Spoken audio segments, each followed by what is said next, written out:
Eric and Andrew are in the same first grade class. Eric loves any activity that involves coloring, drawing, or illustrating. He spends all of his free time engaged in these sorts of activities, sometimes oblivious to other things going on in the classroom. Andrew, on the other hand, dislikes drawing and art and will avoid it at all costs. Both students are high achievers and good listeners, but they are motivated by completely different interests and activities. In the classroom, motivation drives many behaviors, and it is important to understand the importance of motivation in an educational environment. Motivation is described as a state that energizes, directs, and sustains behavior. Motivation involves goals and requires activity. Goals provide the impetus for and the direction of action, while action entails effort, persistence in order to sustain an activity for a long period of time. There are recognized indices of motivation that are important to be aware of. Indices typically place a value or quantity on an idea. In this case, we can understand the value or quantity of motivation for an individual by these 4 indices. The selection of a task under free choice conditions indicates motivation to perform the task. In our earlier example, Eric chose to engage in art activities during his free time. This is indicative of being motivated by art and art-type activities. High effort levels, especially when working on different tasks and assignments, is also indicative of motivation. For example, if a student diligently works on a difficult algebra problem again and again, this would indicate a higher level of motivation towards math activities. Working for a longer period of time, especially after encountering numerous obstacles, is also associated with higher motivation. For example, John, a student in PE class, was unable to master jumping rope, but he chose to continue trying to jump rope during recess. This time on task indicates a high level of motivation towards mastering the activity of jumping rope. And finally, the level of achievement is affected by choice, effort, and persistence. The higher these indices, the higher the motivation, and the more likely task achievement will occur. In the classroom, educators should be aware of these indices in an effort to reinforce activities and interests that students already show an existing partiality for. There is an actual term for this. It's called situational motivation. Situational motivation is a phenomenon in which aspects of the immediate environment enhance motivation to learn particular things or behave in particular ways. Educators can do many things to create classroom environments that motivate students to learn and behave in ways that promote their long-term success.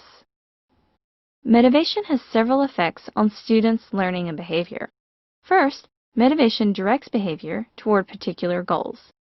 Motivation determines the specific goals towards which people strive. Thus, it affects the choices students make. For example, whether to enroll in an art class or physics, whether to attend a school basketball game during the week, or complete an assignment that's due the next day. Motivation also leads to increased effort and energy. Motivation determines whether a student will pursue a task, even a difficult one, with enthusiasm or lackluster. Motivation increases the initiation and persistence of activities. In our first example, Eric continued with art-type activities in his free time, and he also tried to perform these type of activities in relation to his other assignments. Motivation will increase students' time on task and is also an important factor affecting their learning and achievement. Motivation enhances cognitive processing.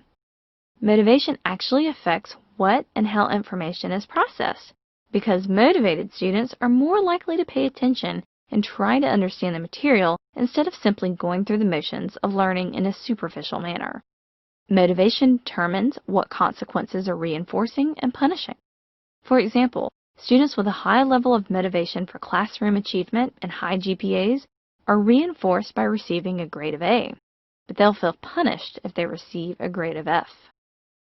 And finally, motivation leads to improved performance. Everything that we have just discussed, effort, initiation, persistence, cognitive processing, and the impact of consequences lead to improved performance.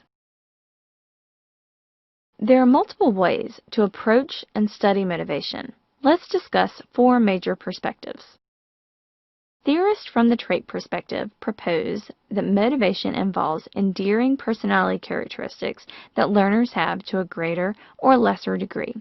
For example, some people like to engage in exciting and possibly dangerous experiences versus other people who are just as happy in less physical activities.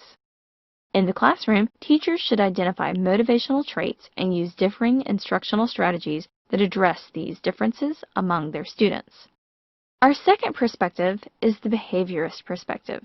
Behaviorists propose that people behave primarily to obtain reinforcing outcomes. For example, a student might practice hard at a PE skill, such as jump rope, in order to be recognized for their efforts during the next class. Teachers should administer consequences that increase desirable behaviors and decrease those behaviors that are not so desirable. A third perspective is the social cognitive perspective. This perspective places emphasis on goals, expectations, and one's own belief in their abilities.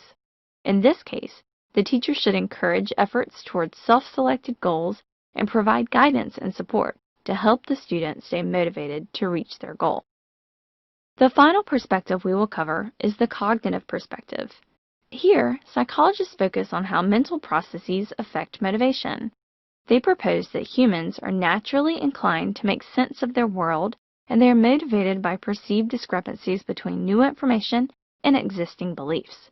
In the classroom, teachers could take advantage of this perspective by pointing out how new information may contradict students' existing beliefs, and use that discrepancy to motivate the students to learn and understand new concepts.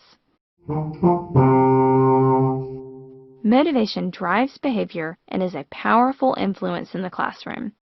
There are ways to recognize a learner's level or state of motivation, including observing which task the learner chooses on their own, looking at how much effort they put forth in a given task, and their level of persistence.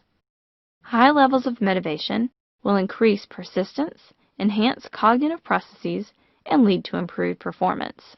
Educators should be aware of these different traits and reinforcing consequences of the students in order to use natural motivation and curiosity to guide the learning of new and more complex tasks.